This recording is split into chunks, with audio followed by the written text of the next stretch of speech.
The ground is shaking. Foundations are cracking. Buildings are crumbling. What could it be? You guessed it, an earthquake. With this episode of Two Views Wrestling, we will be looking at the mighty earthquake, aka Avalanche, aka The Shark, aka John Tenta. Earthquake is an unsung big man wrestler of the 80s and 90s. He was a monster heel with incredible athleticism for the time. Hitting standing drop kicks and coming off the top hadn't really been seen by guys his size. If you are a fan of Two Views Wrestling, you know I'm an Earthquake fan and think that he deserved to be WWE Champion and main event WrestleMania 7 against Hulk Hogan. This was a fun episode to work on, and I'm excited to talk about the original natural disaster. So, grill up some Quake burgers, smash the like button, and squash the subscribe button. Let's get started. Number 5 versus Randy Savage from WCW Uncensored 1995. I wish we had got more matches between these two. They had good chemistry in this one. During that time, Tenta was called Avalanche, which is a cool offshoot from the Earthquake name. He was still a natural disaster. Avalanche was reaching deep into his bag and pulling out moves we hadn't really seen him do before.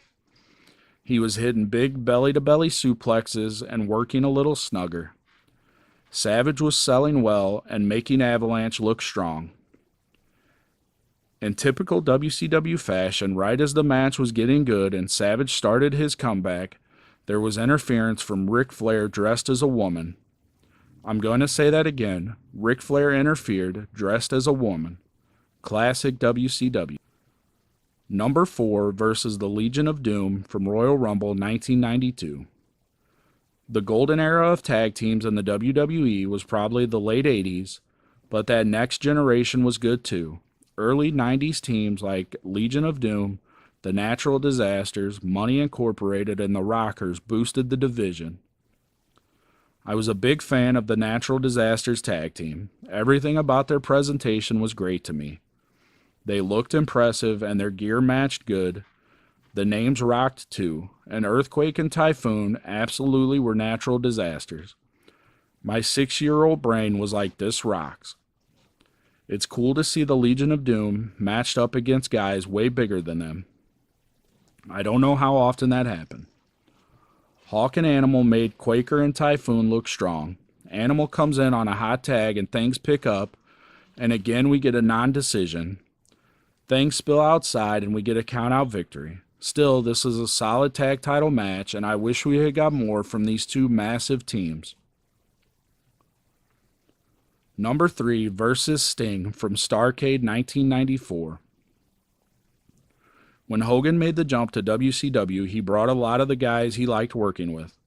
Brutus Beefcake and Honky Tonk Man were lucky to be stealing money. John Tenta was really the only guy of the group that seemed to be giving it his all and working his ass off. Sting always worked good with big guys.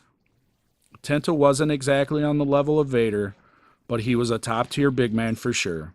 Tenta working as his Avalanche moniker here. Sadly, they didn't have him in gimmick-appropriate gear.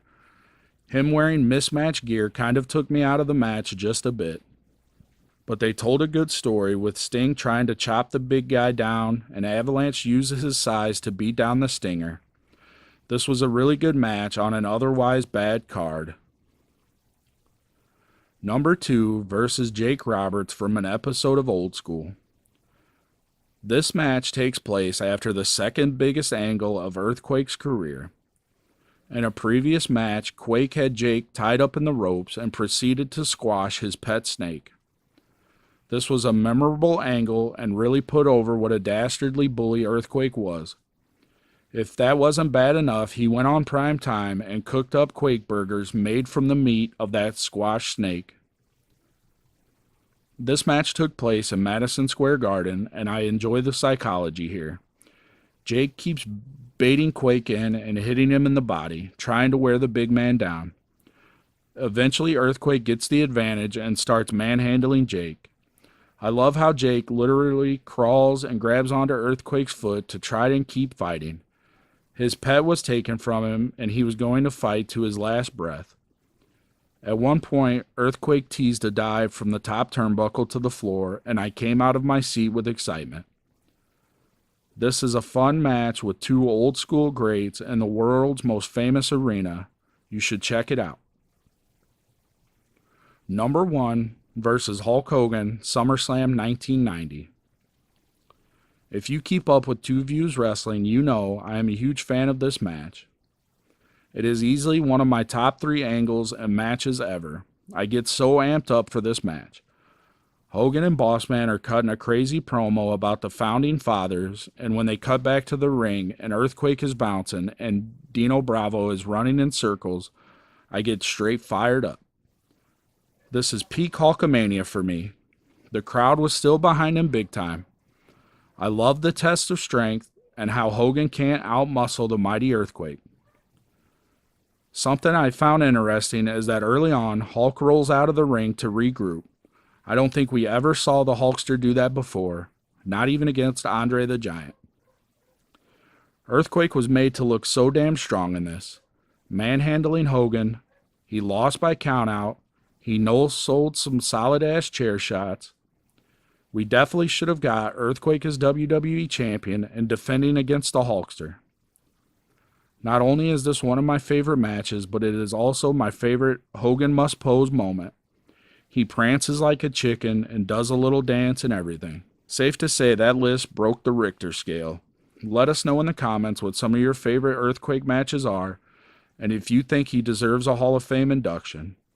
Should he go in on his own, or as half of the Natural Disasters, or is he a 2-time Hall of Famer?